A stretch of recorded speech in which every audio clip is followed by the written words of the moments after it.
Public safety officials are extremely important to all of us. And a lot of times when we think of public safety officials, we only think of the people at the end of the line, but not at the beginning of the line. But the fact of the matter is, those at the beginning of the line can save lives because they're directing those at the end of the line at the scene to do things the right way.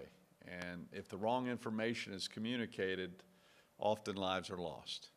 And so one thing I've learned as governor, you can have the best policy in the world, but if you don't have a clear communication path to make it happen, things will break down in a minute. And that's especially true in public safety. If you don't have all the information necessary and people don't respond to that information in the right way, tragedies often can occur. But that's not what happened in Beaufort County, where I'd like to also recognize Sheriff Ernie Coleman for being here. Ernie, oh, I didn't see you in the back. I was looking for you. Ernie, let's give the sheriff a round of applause. Appreciate you being here. Thank you very much.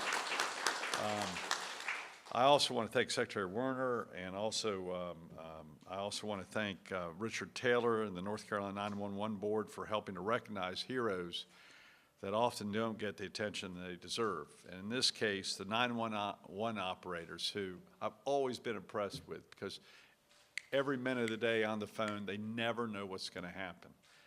And what they do saves lives. And when Amelia Davidson collapsed during her grandson's 8th grade graduation, it was 911 operators, Victoria Vanatwick, excuse me if I mispronounced the name. Did I mispronounce the name?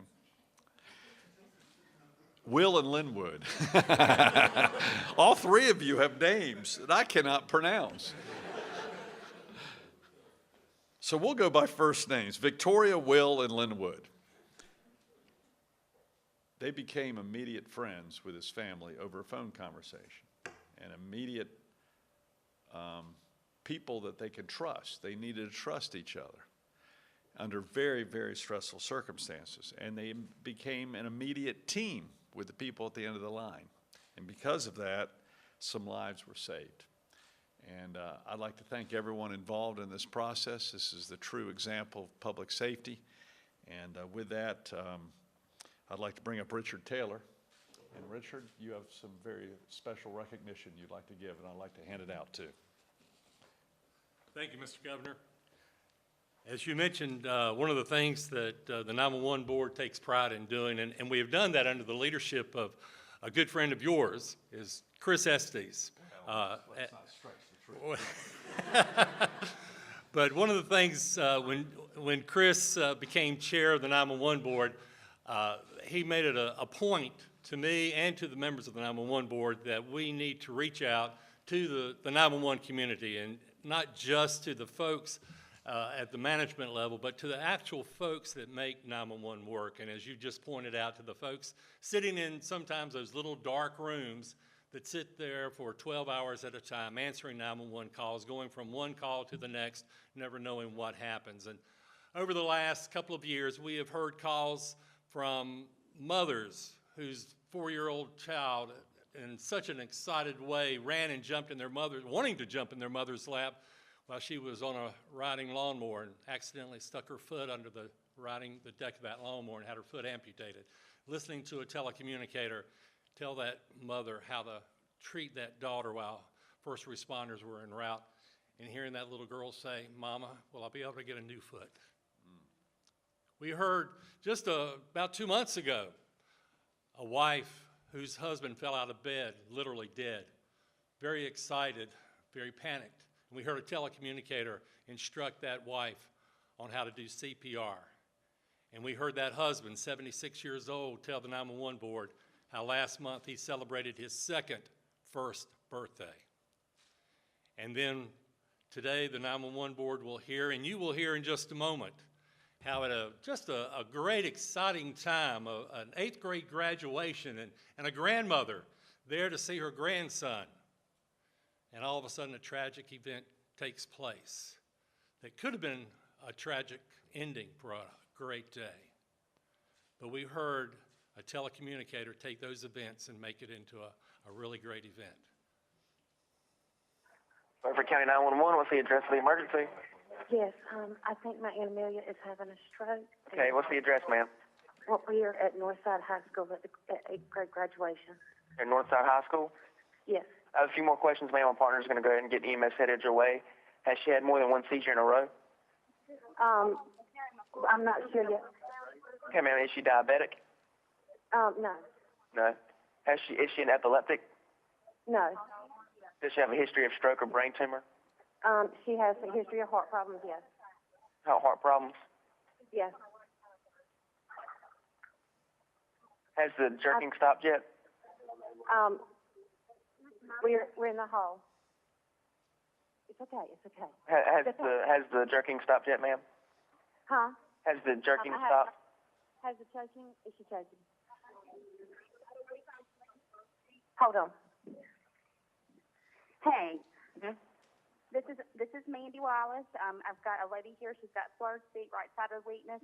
Mhm. She's a little bit dazed right at the moment. Okay, ma'am. Has the jerking or twitching stopped yet? No jerking, no twitching. She just has, like I said, right side of weakness. Her So is it possibly a stroke or a seizure? it seems to be like a possible stroke. Her slurred speech, her right side of weakness. She can grab on the left side. Is she completely alert? Miss Amelia. Yeah, she'll respond by looking at me. There's people standing there going to wave you Okay. back. Ask her to smile. Can you smile at me, Miss Amelia? Give me this. She gives me a half smile. The right side is still drooping. Okay, so half smile.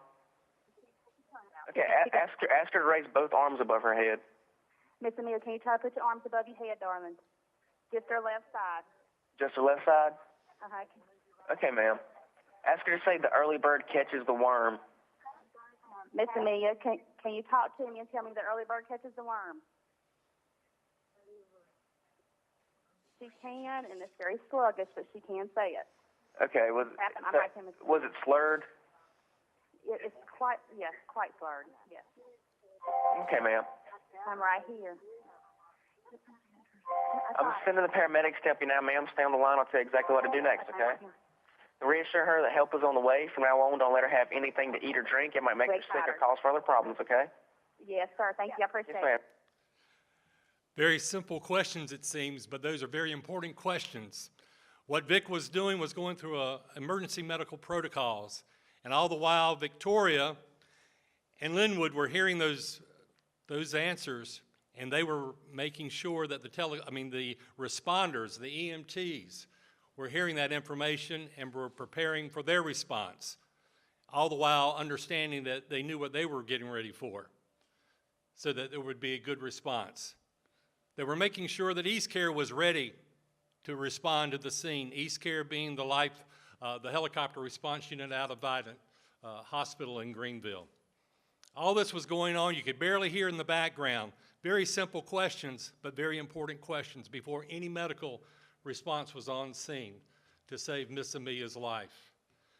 Folks from the EMS department, John Fleming, the EMS director, Glenn Mercer, the EMS operations chief, Brian Waters, the EMS shift supervisor, Marvin Manning, the paramedic, Nathan Van Nortwick, EMT from Pinetown EMS, Kimberly Bissett, the EMT, Douglas Bissett, the battalion chief from the Washington Fire Department, from Pantego Fire Department, Derek Myers, the fire chief with Pantego Fire Department. All of these responders responsible, working as a team with these three individuals for this one person, Miss Amelia.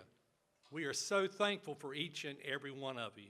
And at this time, I would like for Victoria Van Nortwick, the shift supervisor, Will Caputo, whose voice you heard on that tape, and that was only a small clip of that tape, because that call went on for about 6 or 7 minutes, and Will did such an excellent job. And Linwood McLawhorn, the telecommunicator, who also was handling the radio traffic that morning, to please come forward and accept this award for your teamwork.